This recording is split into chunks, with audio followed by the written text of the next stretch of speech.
Good morning. Today we are going to discuss about development of female gametophyte or megasporogenesis. Introduction. The megaspore makes the beginning of the female gametophyte generation. The nucleus of the megaspore divides and develops into the female gametophyte. So తెలుసు మనకి the female gametophyte of angiosperm is very much reduced and totally dependent for its nutrition upon the tissue of the sporophyte. So the female gametophyte. So మనకి తెలుసు female gametophyte లేదా ఏమనుకుంటున్నాం దాన్ని స్త్రీ సంయోగ బీజద అభివృద్ధి లేదా పిండకోశం అభివృద్ధి అంటాం. సో ఇక్కడ మనకి ఆవృత బీజ మొక్కల్లో స్త్రీ సంయోగ బీజం లేదా పిండకోశం 8 కేంద్రకాలు 7 కణాల చేత నిర్మితమైన స్త్రీ సంయోగ బీజం ఉంటుంది. సో దాంట్లో మనకి తెలుసు ఇక్కడ 8 కేంద్రకాలు ఉంటాయి, 7 కణాలతో ఏర్పడుతుంది. ఆవృత బీజ పిండకోశం అనేది పాలిగోనం రకానికి చెందినదై స్థూల సిద్ధ బీజ మాతృకణం క్షయకణ విభజన జరిగి 4 ఏకస్థితిక కేంద్రకాలని ఏర్పరుస్తుంది. ఇది అండద్వారం వైపు ఉన్న 3 సిద్ధ బీజాలు క్షీణించిపోగా కలాజ వైపు ఉన్న ఒకే ఒక కణం క్రియావంతంగా ఉంటుంది. ఆ కణం పొడవుగా సాగి కణంలో ఉన్న కేంద్రకం ఒకసారి సమవిభజన జరిపినప్పుడు రెండు కేంద్రకాలు ఏర్పడినాయి. ఈ 2 కేంద్రకాలు ఎదురెదురు ధృవాల వైపు చెల్లించి తర్వాత ఈ 2 కేంద్రకాలు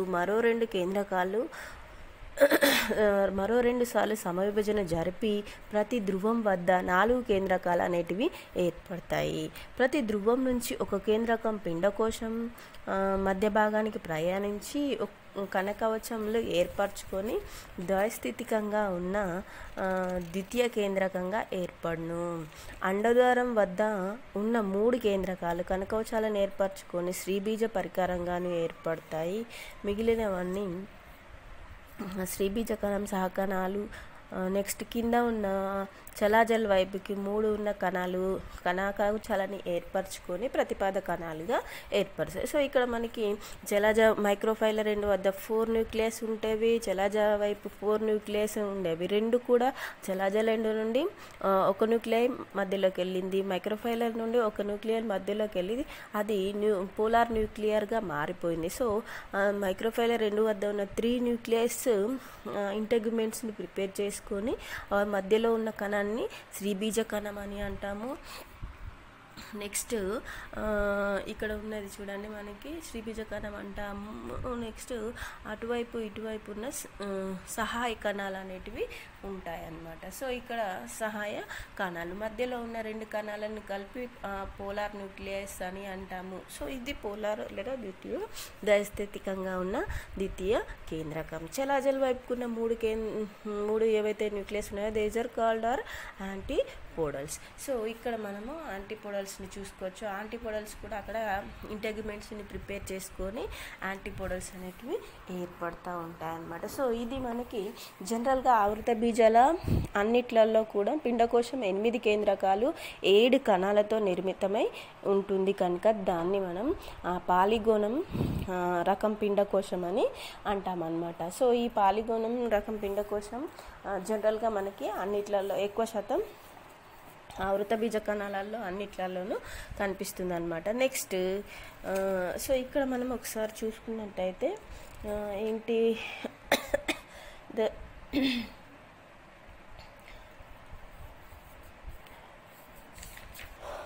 నెక్స్ట్ స్త్రీ సంయోగ బీజం అభివృద్ధి లేదా types of embryo sac or development of embryo sac. So ఇక్కడ చూసుకున్నట్టయితే మళ్ళీ మనకి embryo sac exhibit a lot of variation in their organization nuclear status due to the different ways of development. Considering this, Maheshwari has classified the different embryo sacs basing on the following aspect: the number of nuclei which take part in the formation of embryo sac, write down the total number of nuclear division which occur up to formation of embryo sac, the arrangement and number of nuclei in the mature embryo sac.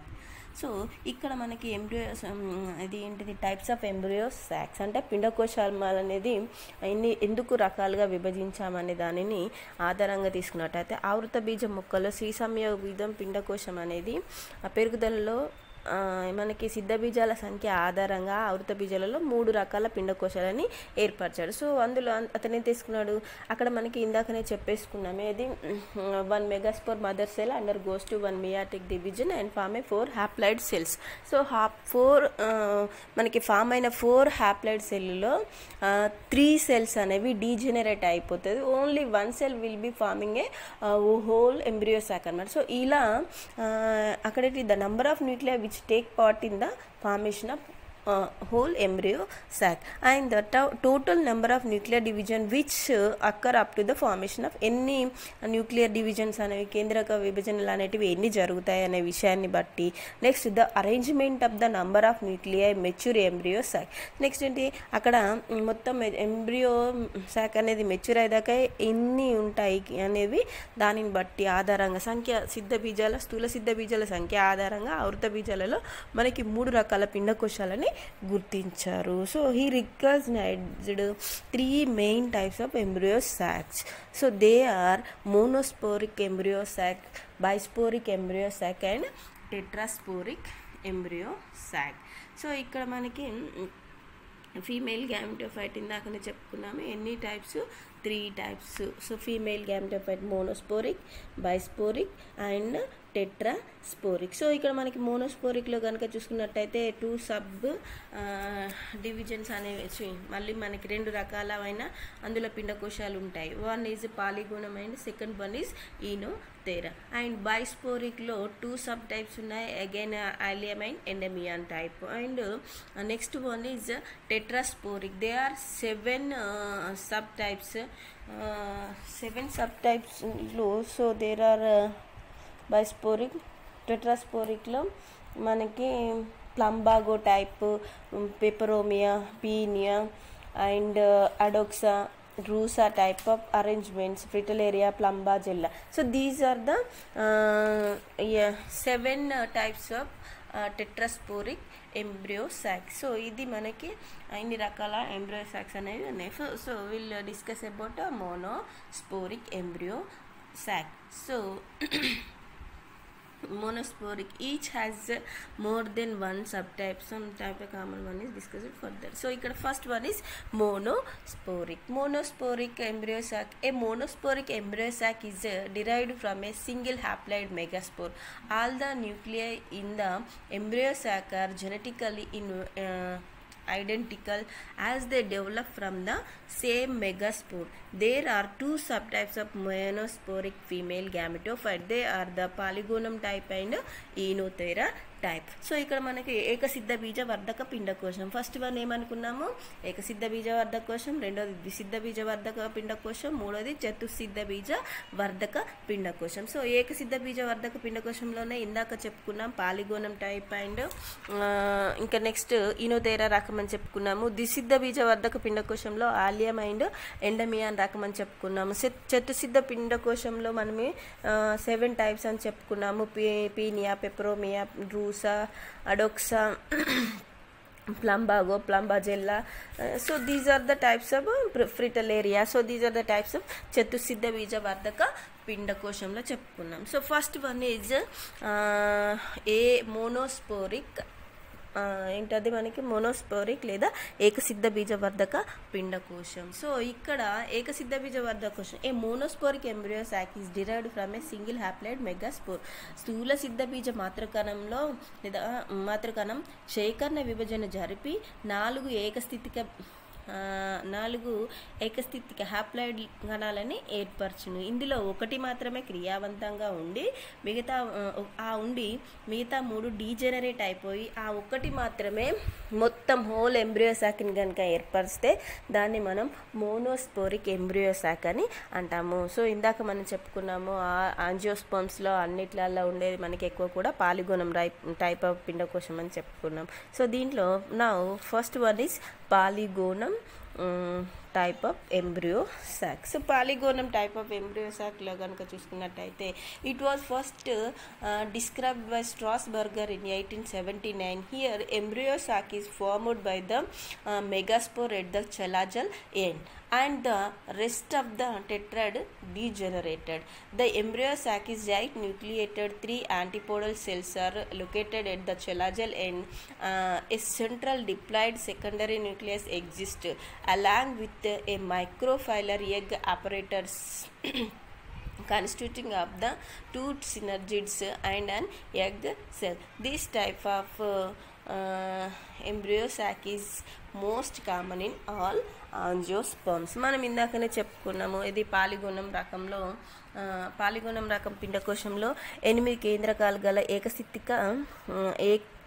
ఏంటిది మనకి ఏకసిద్ధ బీజకవాదక పిండకోశంని పాలిగోనం పిండకోశం అంటారు. దీన్ని మొదటిసారిగా ఎవరు స్ట్రాస్బర్గర్ అనే శాస్త్రవేత్త పాలిగోనం డైవారికేటం అనే మొక్కలో వర్ణించాడు. సో అందువల్ల దీనిని ఏమంటున్నాము, పాలిగోనం రకం అంటాము. ఇది సాధారణంగా అన్ని యాంజియోస్పర్మ్స్ అంటే అన్ని ఆవృత బీజ మొక్కలలో మనకి కనిపిస్తూనే ఉంటుంది. దీన్ని సాధారణ రకం అని కూడా అంటాం అన్నమాట. సో దీంట్లో ఏంటి ఇక్కడ మనకి ఈ రకంలో స్థూల సిద్ధ బీజ మాతృకణం క్షయకణ విభజన జరిపి 4 ఏకస్థితిక కేంద్రకాలని ఏర్పరుస్తుంది. సో వీటిలో ఏంటి మనకి కలాజా వైపు ఉన్న స్థూల కేంద్రకం క్రియావంతంగా ఉంటుంది, మిగిలిన 3 క్షీణించి పోతాయి. అంటే మీన్స్ 3 మనకి ఉన్న 3 ఆర్ డీజనరేటెడ్. ఇక్కడ మైక్రోఫైలర్ వైపు ఉన్న 3 ఆర్ డీజనరేటెడ్. సో ఇక్కడ మళ్ళీ నెక్స్ట్ అందులో ఉన్న ఏదైతే 1 సింగిల్ సెల్ న్యూక్లియై ఉంటుంది కదా, ఆ కేంద్రకం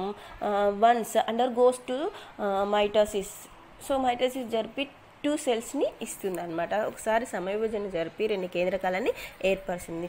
ఈ 2 కేంద్రకాల మధ్య మనకి ఏంటిది రిక్తిక అనేది జనరల్గా ఒక బిగ్ వ్యాక్యూల్ ఏర్పడుతుంది. ఏర్పడడం వల్ల మనకి జల వైపు ఒక న్యూక్లియై వస్తుంది, అనదర్ ఈజ్ మైక్రోఫైలర్ వైపు ఒక న్యూక్లియై అనేది ఎదురెదురు ధ్రువాల వైపుకి దే ఆర్ ఏమంటారు moves together to the opposite poles అనమాట. ధ్రువాల వైపు చెల్లిస్తున్నాయి. చేరిన తర్వాత ఈ కేంద్రకాలు again 2 times they are undergoes to mitosis division. So 2 సార్లు మళ్ళీ సమవిభజన జరిపి ప్రతి ధ్రువం వద్ద 4 కేంద్రకాలు ఏర్పడతాయి. సో దే ఆర్ 4 కేంద్రకాలు ఏర్పడతాయి. ఇవి ప్రతి ధ్రువం నుంచి ఒక కేంద్రకం పిండకోశం మధ్య భాగంలోకి వస్తాయి. సో తెలుసు మనకి. అదే సమయంలో రిక్తిక ప్రక్కకి నెట్టబడుతుంది. పిండకోశం మధ్య భాగంలో 2 కేంద్రకాలను ఆవరిస్తూ కవచం ఉంటుంది. దీన్నే ద్వైస్థితికంగా ద్వితీయ కేంద్రకం అని అంటారు. సో మనం ఇందాక కూడా చెప్పేసుకున్నాం, అండద్వారం వైపు ఉన్న 3 కేంద్రకాలను అంటే మైక్రోఫైలర్ 2 వద్ద ఉన్న 3 న్యూక్లియస్ని ఏమంటాం మనం, ఎగ్ సెల్స్, ఎగ్ ఆపరేటర్స్ అని అంటాము. అండ్ నెక్స్ట్ శ్రీబీజ కణం పరికరం మధ్య భాగంలో ఉన్న కణంను శ్రీబీజ కణం అని, దానికి ఇరువైపులా ఉన్న కణాన్ని సహకణాలు అని అంటామన్నమాట. సో అక్కడ ఏంటి దాన్ని సినర్జిడ్స్ అని, ఎగ్ ఆపరేటర్స్ అండ్ సినర్జిడ్స్ అని అంటాము. అండ్ నెక్స్ట్ కిందికి వైపు కనుక అంటే కలాజల్ వైపుకున్న 3 సెల్స్ ఇంటిగ్మెంట్స్ని ఏర్పరచుకొని అక్కడ వాటిని మనం యాంటీపోడల్స్ లేదా ప్రతిపాద కణాలుగా వ్యవహరిస్తామన్నమాట. So this is the Polygonum type of embryo sac. Next, Enothera. This type of embryo sac was derived from the megaspore of the micropylar end of the spore tetrad. The embryo sac comprises of an egg apparatus and a uninucleate central cell. This type of embryo sac characteristic of Onagraceae family. So ఇక్కడ మనకేంటిది ఈనోథెరాలో 4 కేంద్రకాలు గల ఏకస్థితిక సిద్ధ బీజ వర్ధక పిండకోశం ఈనోథెరా. దీన్ని మొట్టమొదటిసారిగా grits అను శాస్త్రవేత్త ఈనోథెరా లామార్కియానా అనే మొక్కలో ఏం చేశాడు, కనుగొనడం జరిగింది. సో అందుకోసమే మనం దాన్ని ఏమంటున్నాం, ఈనోథెరా టైప్ ఆఫ్ ఎంబ్రియో సాక్ అంటున్నాం. సో దీంట్లో ఏం జరుగుతుంది, స్థూల సిద్ధ బీజ మాతృకణం. సో తెలిసి మనకి megaspore mother cell undergoes to 1 meiotic division and form 4 haploid cells. So తెలుసు. సో ఇక్కడ ఏం జరిగింది, ఏంటి ఇక్కడ మనకి దీంట్లో only micropylar one micropylar end nucleus is active and 3 chalazal end 3 nucleus are డీజనరేటర్.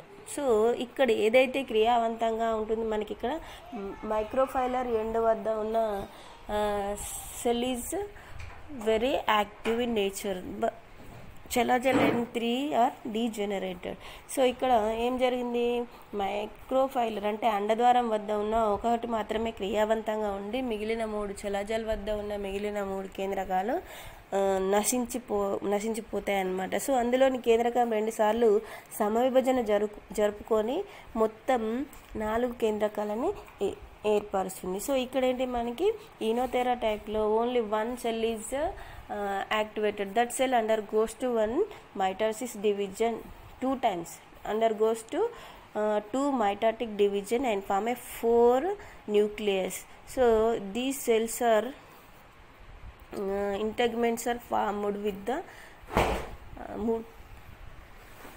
3 కేంద్రకాల చుట్టూ కణకవచం ఏర్పరచుకోవడం వల్ల స్త్రీబీజ కణం ఏర్పడుతుంది. అండద్వారం వద్ద ఉన్న మిగిలిన ఒక కేంద్రకం కణం మధ్య భాగంలో ప్రవేశించి ఏకస్థితికంగా ఉన్న ద్వితీయ కేంద్రకంగా వ్యవహరిస్తుంది. దీనిలో ప్రతిపాద కణాలు అనేటివి ఉండవు.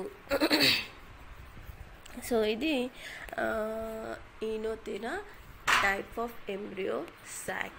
Next second one is bisporic embryo sac. Bisporic embryo సాక్లో మనకి ఏం జరుగుతుంది, ఇక్కడ ద్విసిద్ధ బీజ వర్ధక పిండకోశం. In the plant bearing bisporic embryo sac, the first division is accomplished by wall formation so that a dyad is formed.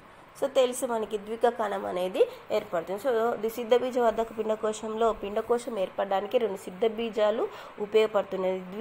దీన్ని ద్విసిద్ధ బీజ వర్ధక పిండకోశం అని అంటారు. ద్విసిద్ధ బీజ వర్ధక పిండకోశం ఆధారంగా చేసుకొని మనకి 2 రకాలు ఉన్నాయి. ఒకటి ఏలియం రకం అండ్ ఎండమియాన్ రకం. సో దీంట్లో 1 of the dyad cell undergoes to the cell division. So ద్విక కణం అనేది అండర్ గోస్ టు కణ విభజనకి వెళ్తుంది. Whereas the other one is degenerated. So ఏర్పడిన రెండిట్లలో ఒకటి డీజనరేట్ అయిపోతుంది, ఇంకొకటి ఉంటుంది. Both the megaspore contribute the formation of mature bisporic embryo sac. So ఇక్కడ ఉన్న దిక కణం మొత్తం ఎంబ్రియో సాక్ని ఏర్పడడానికి యూజ్ అవుతుంది. Each megaspore nucleus under goes to mitotic division farming 8 nucleus. So ఇందులో ఉన్నవి 2 కూడా అండర్ గోస్ టు మైటాటిక్ అంటే సమవిభజనకి వెళ్ళిపోయి మళ్ళీ అక్కడ ఇంకొకటి 2 సార్లు వెళ్తుంది కనుక 4 ఏర్పడి మొత్తం 8 న్యూక్లియస్ అనేవి ఏర్పడుతుంది. The final organisation of the embryo sac is similar to the Polygonum type. So ఇక్కడ ఫైనల్ ఆర్గనైజేషన్ మనకి ద్వికణంతో 2 కేంద్రకాలు మాత్రమే ఉన్నా కానీ మనకి ఫైనల్గా మెచ్యూరిటీ ఎంబ్రియో సాక్ని కనుక చూసుకున్నట్టయితే పాలిగోనం టైప్ ఏ విధంగా ఉంటుంది. సో పాలిగోనంలో ఏం జరుగుతుంది, మనకి లాస్ట్ డివిజన్లో మైక్రోఫైలర్ 2 వద్ద 4 సెల్స్ ఏర్పడతాయి అండ్ చెలాజలన్ వైపు 4 న్యూక్లియస్ ఏర్పడి దాంట్లో నుండి 2 మధ్య భాగంలోకి వచ్చిన మిగిలిన 3 ఇంటెగ్మెంట్స్ని ఏర్పాటు చేసుకొని ఒకటి శ్రీబీజ కణంగా 2 సహాయ కణాలుగా కింద చెలాజలన్ వద్ద 3 ప్రతిపాద కణాలుగా ఏ విధంగా అయితే ఏర్పడతాయో ఈ బైస్పోరిక్ ఎంబ్రియోలో కూడా లాస్ట్ వరకు అంటే మనకి ఏర్పడింది ఓన్లీ ద్విక కణంతోనే అంటే డయాడ్ సెల్ మాత్రమే. ఓన్లీ మెచ్యూరిటీ ఎంబ్రియో సాక్ని కనుక చూసుకున్నట్టయితే పాలిగోనం రకానికి చెందిందై ఉంటుంది. సో దీంట్లో మళ్ళీ మనకి again they are divided into 2 types. One is allium type of embryo sac and another one is endermion type of embryo sac. So first one is allium. The mature embryo sac consists of one binucleate central cell. There 3 antipodal cells at the chelagel end and an egg operated at the microfilar end. So ఇక్కడ ఏం జరుగుతుంది, మనకి ఏలియం రకం పిండకోశంలో మొదటిసారిగా దీన్ని కూడా మనకి ఏలియం రకం పిండకోశంని కూడా స్ట్రాస్బర్గర్ అనే శాస్త్రవేత్త ఏలియం ఫిస్టులోజాలో కనుక్కున్నారు. ఈ రకమైన స్థూల సిద్ధ బీజ మాతృకణాలలో సేమ్ యాజ్ యూజువల్గా మనకు తెలుసు ఎప్పుడు కూడా megaspore mother cell undergoes to 1 meiotic division and form 4 cells అని చెప్పేసుకుంటాం. సో ఇక్కడ ఏం జరుగుతుంది, స్థూల సిద్ధ బీజ మాతృకణం శేఖరణ విభజన చెంది రెండు కణాలని ఏర్పరుస్తుంది. ఈ రెండు కణాలని ద్విక కణం అంటాము. ద్విక కణంలో కలాజ వైపు ఉన్న కణం క్రియావంతంగా ఉంటుంది, అన్నదారం వైపు ఉన్న కణం క్షీణించిపోతుంది. సో క్రియావంతంగా ఉన్న కణం పొడవుగా సాగి అందులో ఉన్న కేంద్రకం ఒకసారి సమవిభజన జరిపి రెండు కేంద్రకాలని ఏర్పరుచుంది. ఈ రెండు కేంద్రకాల మధ్య విశాలమైన రిక్తిగా ఏర్పడి ఆ రెండు కేంద్రకాలు ఎదురెదురుగా ఉన్న ధ్రువాల వైపుకి చెలిస్తాయి. ధ్రువాల వైపుకి చేరిన కేంద్రకాలు 2 సార్లు సమవిభజన జరిపి ప్రతి ధ్రువం వద్ద 4 కేంద్రకాలు అనేటివి ఏర్పడతాయి. సో ఇది మనకు తెలుసు. సో అందుకోసమే పాలిగోనం లాగా ఉంటుందని ఇందాకనే చెప్పేసుకున్నాం. సో ప్రతి ధ్రువం వద్ద ఒక కేంద్రకం కణ మధ్య భాగంలోకి చేరి వాటి చుట్టూ కణకవచంని ఏర్పరచుకుంటుంది. ఫలితంగా ద్వైస్థితిక ద్వికేంద్రకం ఏర్పడుతుంది. సో అండద్వారం వైపుకున్న 3 కేంద్రకాల చుట్టూ కణకవచాలు ఏర్పరచుకొని శ్రీబీజ పరికరంగాను ఏర్పడుతుంది. చెలాజ వైపుకున్న 3 కేంద్రకాల చుట్టూ కణకవచాలు ఏర్పరచుకొని ప్రతిపాదక కణాలుగా మారుతున్నాయి. సో మైక్రోఫైలర్ దగ్గర ఉన్న 3R ఎగ్ ఆపరేటర్స్గా అంటున్నాము. అండ్ చెలాజల్ వైపు ఉన్న 3 న్యూక్లియస్ని యాంటీపోడల్స్గా వ్యవహరిస్తున్నాం. సో ఇది మెచ్యూరిటీ స్టేజ్లో కనుక చూసుకున్నట్టయితే అదే సేమ్ 8 కణాల 7 కేంద్రకాల నిర్మాణం లాగా అనుకుంటున్నాం కదా మనం. ఇందాకనే ఇది పాలిగోనాన్ని ఏమంటాము, ఈ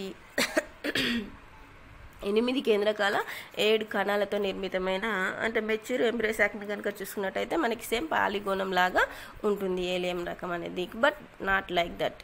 సో ఇక్కడ ద్విక కణం అనేది ఏర్పడుతుంది. So next Endymion type. So ఎండమియాన్లో కనుక చూసుకున్నట్టయితే the mature embryo sac contains of 1 binucleate central cell, there 3 antipodal cells at the chalazal end and an egg apparatus at the microphylar end. So ఇక్కడ ఎండమియాన్లో మనకి ఏం ఏర్పడుతుంది అని అంటే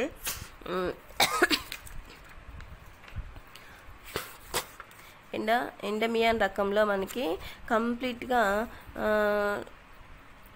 ఏం జరుగుతుంది మనకి ఎండమియాన్ రకంలో కనుక చూసినా which develops from the micropylar dyad cells. So ఇక్కడ ఏంటిది జనరల్గా ఈ రకంలో స్థూల సిద్ధబీజ మాతృకణం శేఖరణ విభజన జరిపి 2 కేంద్రకాలని ఏర్పరుస్తుంది. సో 2 కేంద్రకాలని ఈ 2 కేంద్రకాలని అగైన్ సేమ్ దానిలాగానే ఇది మనం ఏలియం లాగానే డయాడ్ సెల్ లేదా ద్విక కణం అంటాము. సో ద్విక కణం అన్నద్వారం వైపు ఉన్న క్రియావంతంగా ఉంటుంది. ఇక్కడ మైక్రోఫైలర్ ఎండ్ వద్ద ఉన్న సెల్ అనేది యాక్టివ్గా ఉండి చెలాజల్ వైపు ఉన్న సెల్ అంటే చెలాజల్ ఎండ్ వద్ద ఉన్న 1 న్యూక్లియర్ అనేది ఏం జరుగుతుంది మనకి క్షీణించిపోతుంది. సో క్రియావంతంగా ఉన్న కణం అగైన్ సేమ్ దానిలాగానే పొడవుగా సాగి కేంద్రకం ఒకసారి విభజన అంటే అందులో ఉన్న విభజన చెంది 2 కేంద్రకాలు ఏర్పడతాయి. ఈ 2 కేంద్రకాలు సేమ్ మళ్ళీ ఏంటి మనకి ఎదురెదురు ధ్రువాల వైపుకి పోలార్ ఎండ్స్కి ఏం చేస్తున్నాయి మనకి చెల్లిస్తాయి. చెల్లించిన తర్వాత అందులో ఉన్న కేంద్రకం 2 సార్లు సమవిభజన చెందుతుంది. 2 సార్లు సమవిభజన చెందడం వల్ల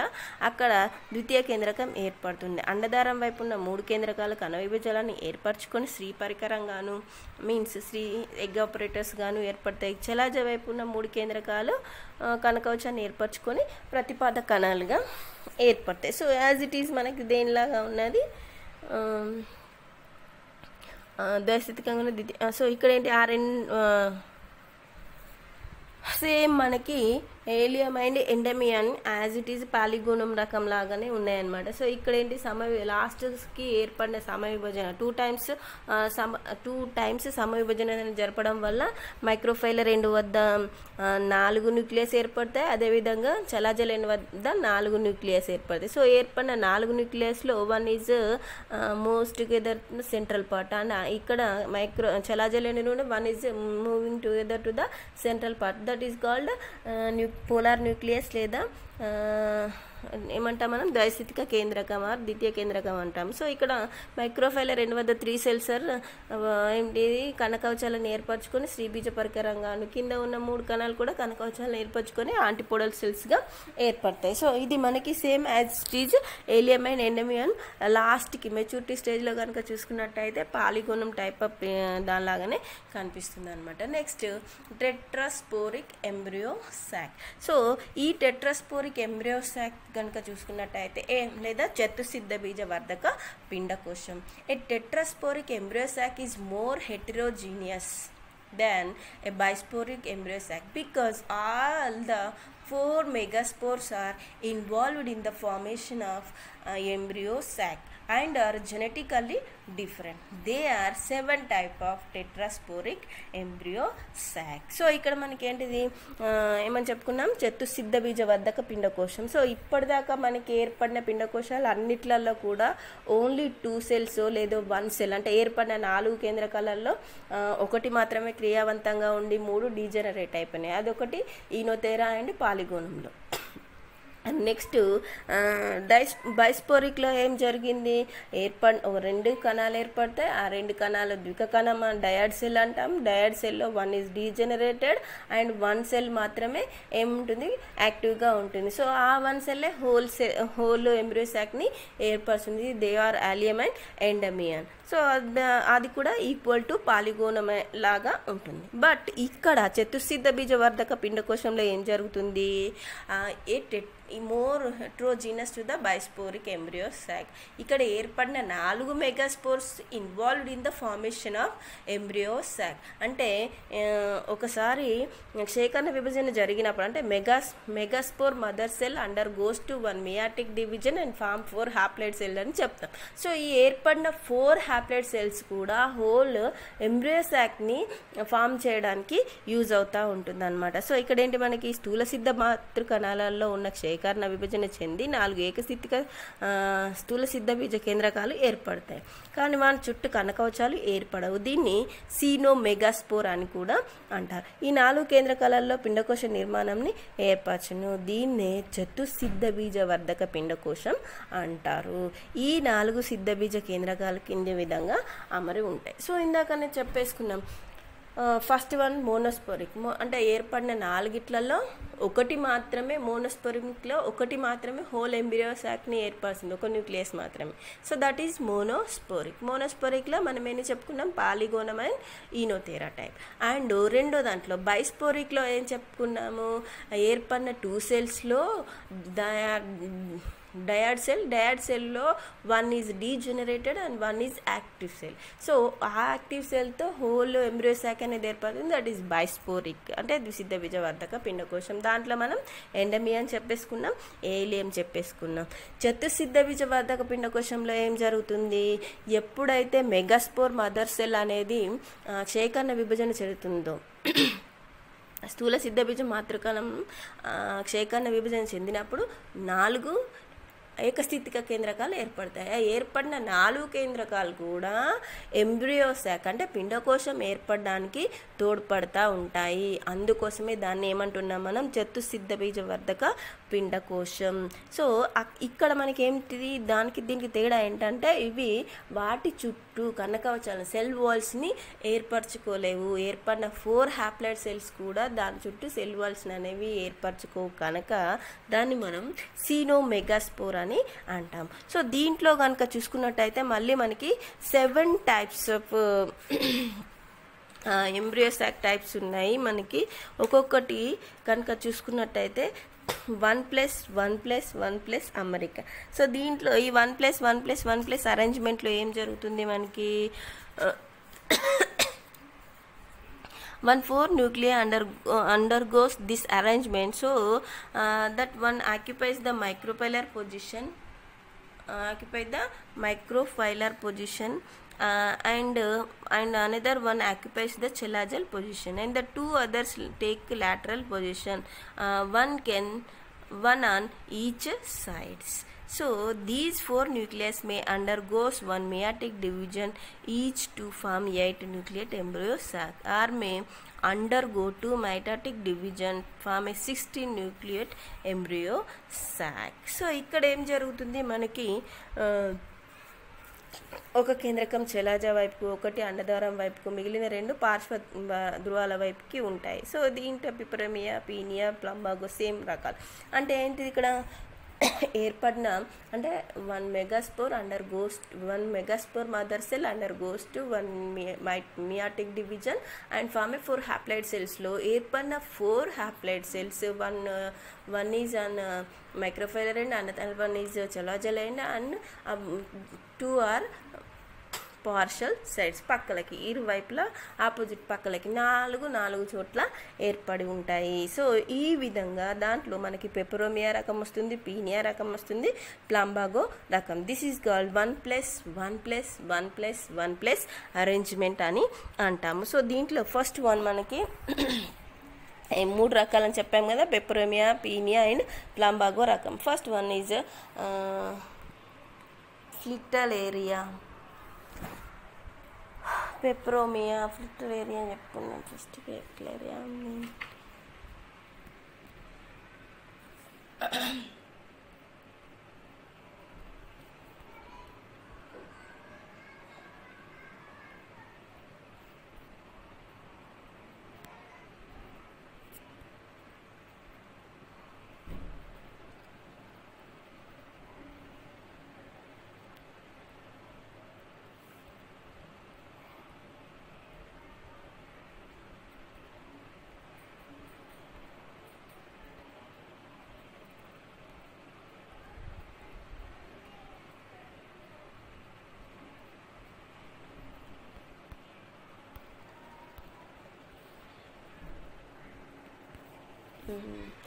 ఫ్లిట్టలేరియా కోసం చెప్పుకున్నట్టయితే ఓన్లీ ఫ్లిట్టలేరియానే ఉందా, నేను అన్నది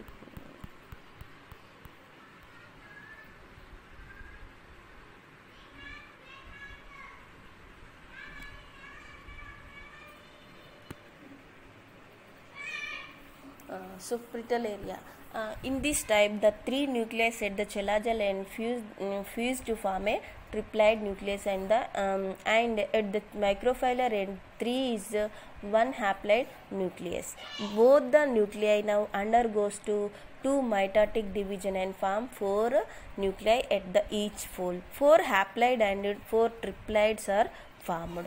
1 out of 4 haploids at the microphylla pole, 1 moves to the center, and the rest 3 organized to form the egg apparatus.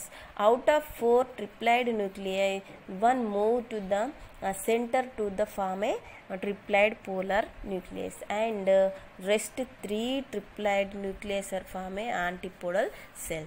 These central cell thus contain a haploid and 1 triploid polar nucleus. So ఇక్కడ ఏంటి మనకి ఫ్లిట్టలేరియా type. So ఫ్లిట్టలేరియాలో ఏమని చెప్పేసుకుంటున్నాము, ఫ్లిట్టలేరియా dex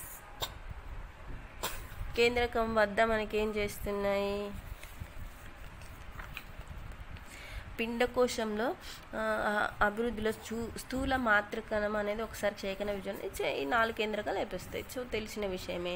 so దీంట్లో ఒక కేంద్రకం అండదారం వైపుకు ప్రయాణించి మిగిలిన 3 కేంద్రకాల మధ్య సంయోగం జరిపి త్రైస్థితికంగా ఉన్న ఒక కేంద్రకం ఏర్పరుస్తుంది.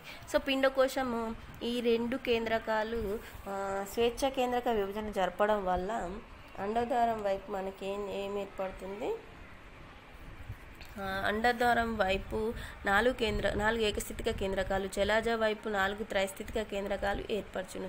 ఇవి ధ్రువాల నుంచి ఒక కేంద్రకం పిండకోశం మధ్య భాగంలోకి ప్రయాణించి చతుస్థితికంగా ఉన్న ద్వితీయ కేంద్రకాన్ని ఏర్పరచును. అండద్వారం వైపు ఉన్న 3 ఏకస్థితిక కేంద్రకాలు కనకోచాలను ఏర్పరచుకొని శ్రీబీజ పరికరంగాను ఏర్పడతాయి. కలాజ వైపుకున్న త్రైస్థితిక కేంద్రకాలు కనకోచాలను ఏర్పరచుకొని యాంటీపోడల్స్గా మారుతాయి. సో ఇక్కడ మనకి ఏమని చెప్పేసుకుంటున్నాము, దీనికి 4 వైపులా అంటే మనకి సమవిభజన రెండోసారి జరిగినప్పుడు ఏంటి, మనకి చలాజల్ వైపు 4 సెల్స్ అండ్ మైక్రోఫైలర్ ఎండ్ వైపు 4 సెల్స్ అనేవి ఏర్పడతాయి. సో ఇవి కూడా మళ్ళీ మనకి సెంటర్ పార్ట్లోకి ఈ విధంగా పోతూ ఉంటాయి అన్నమాట. అంటే ఇక్కడ ఏంటిది, ఇక్కడ కలాజ వైపుకున్న 4 త్రైస్థితిక కేంద్రకాలు ధ్రువాల నుంచి ఒక కేంద్రకం పిండకోశం మధ్య భాగంలోనికి ప్రయాణించింది. సో ఈ ప్రయాణించింది చతుస్థితికంగా ఉంటుంది. అంటే అందులో 4 కేంద్రకాలు అనేటివి 3 ఉంటాయి, ఇంకొకటి అదనంగా వస్తుంది. కనుక త్రైస్థితికంగా ఉన్నవి మనకి చలాజల దగ్గర అన్ని కణాలలో 3 కేంద్రకాలు ఉంటాయి. 3 కేంద్రకాలు ఉన్న కేంద్రకం సెంటర్లోకి పోతుంది.